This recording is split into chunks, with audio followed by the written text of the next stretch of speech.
মানুষকে এই সমস্ত বিষয়ে লিপ্ত রেখে ওরা নিজেদের স্বার্থ সিদ্ধি করতে চায়, কিন্তু শেষ পর্যন্ত আর পারে না। পর্যন্ত বিশৃঙ্খলা চেষ্টা চালাচ্ছে।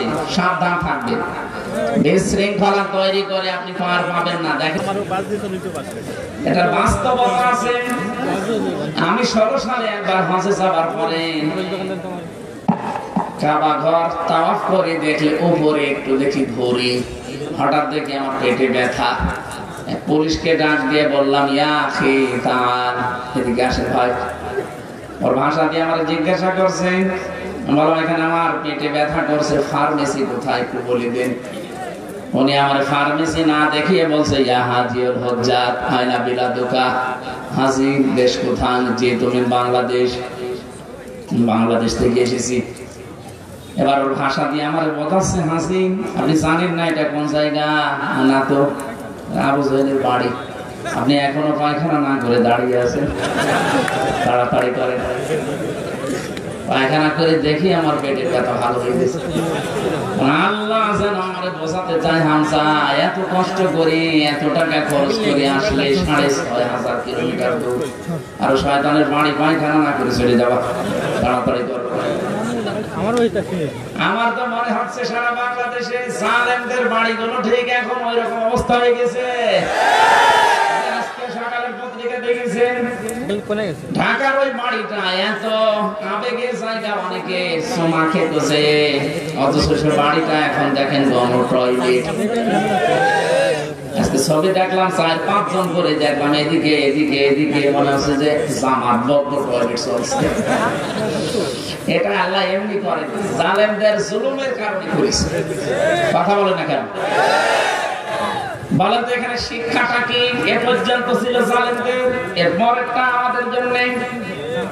সূরা নহল 52 নম্বর আয়াতের শেষের দিকে পাবেন, ইন্না ফি যালিকা লায়াতাল লিকাউমিন ইয়ালামুন। এখানে মাঝখানের নামে তাকিদ আছে। আল্লাহ যেন গ্যারান্টি দিয়ে বলতে চায়, অবশ্যই এর ভেতরে শিক্ষা আছে যারা জ্ঞানী তাদের জন্য। আমরা যারা জ্ঞানী মানুষ দাবি করি, আমাদের শিক্ষা কি? জালেমদের এত বড় শিকড় যদি আল্লাহ কেটে ফেলতে পারে, একেবারে সমূলে উপড়িয়ে ফেলতে পারে। আপনি জানেন জালেমদের শিকড় কত নিচে ছিল? ইউনিয়নের দারোয়ান থেকে শুরু করে সংসদ পর্যন্ত প্রত্যেক জায়গায় জালেমদের লোক সবচেয়ে ছিল। আমি নিজে তো দেখেছি রিমান্ডে ওদের কি শক্ত মজবুত চেইন, একেবারে টপ টু বটন সব জায়গায়। অথচ আল্লাহ পুরান শিকল একেবারে সবগুলো কেটে দিয়েছেন, ওদের বাড়ি ঘরের অস্তিত্ব পর্যন্ত এখন আল্লাহ রাখেন নাই। যদি না একটা নাজিল হয়েছে লোক নবী আলাইহিস সালামের উম্মতকে উদ্দেশ্য করে, অথচ 2024 এর 5 আগস্টের বিকাল 5টার সময় মনে হচ্ছে আবার আরেকবার নাজিল হয়েছে। তাহলে আমাদের এখানে শিক্ষা নেওয়া দরকার, এই জালেমদের এত বড় শিকড় যদি আল্লাহ কেটে ফেলতে পারে, আগামীতে যারা আসবেন চেয়ারে বসবেন, তারা যদি জালেম হয়, তাদের বাড়ি ঘর কিন্তু 5 বছর পরে শ্মশান হয়ে যাবে। আশা করছি শিক্ষা নেবে নাকি এ পর্যন্ত শেষ? বলেন। এখানে করা ওরা যে চেষ্টা চালাচ্ছে সব মাঠে মারা যাচ্ছে, একটাও সফল হচ্ছে না।